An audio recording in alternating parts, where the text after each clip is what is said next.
we have to be willing to at least explore some of these conversations and say, okay, maybe the bald guy's, idea he's tossing out from what he's seen and other things about it, maybe that's not the way.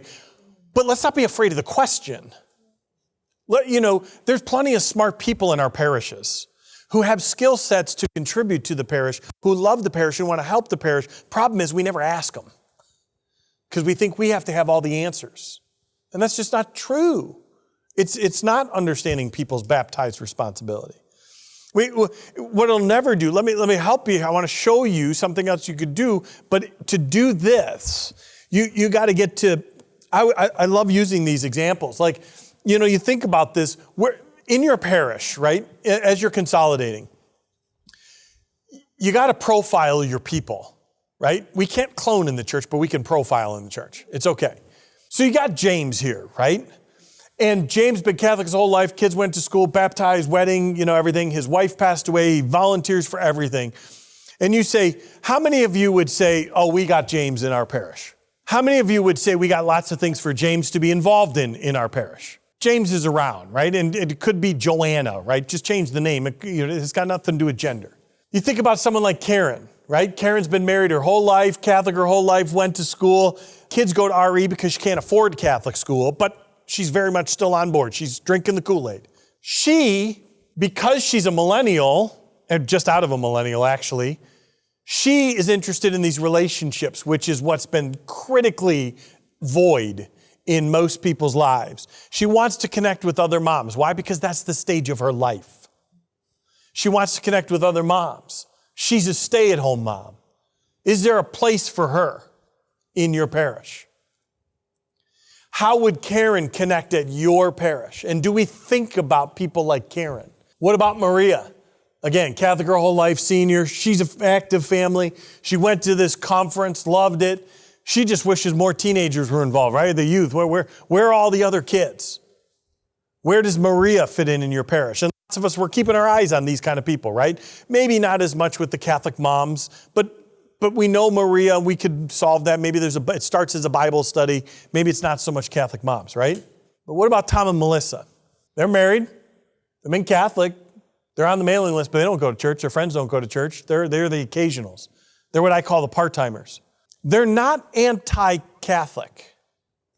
They're just disengaged. But because their generation is incredibly servant-oriented, they're volunteering in all kinds of community things. They're just not bringing those gifts to the parish. How does your parish connect with Tom and Melissa? How many of you believe you have Tom and Melissas in your parish? How is your parish connecting with them?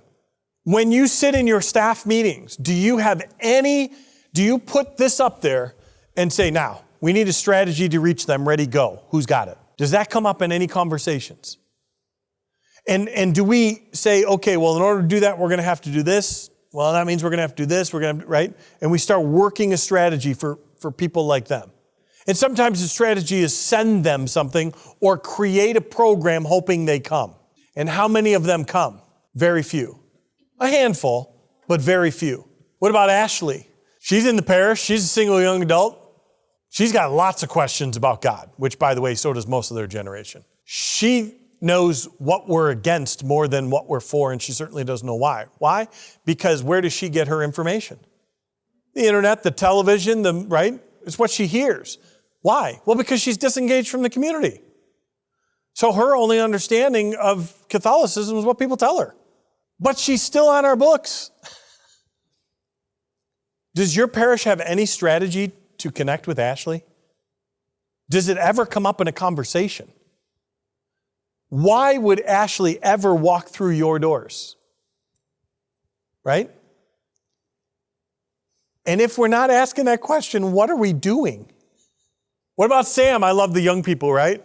Baptized Catholic, his family's registered. He's a public school kid. He didn't go to those Catholic schools. He's a public school kid, right? He's a public. Didn't get any other sacraments. It's literally their families are just kind of, he is statistically actually the majority, where he's hugely involved at school.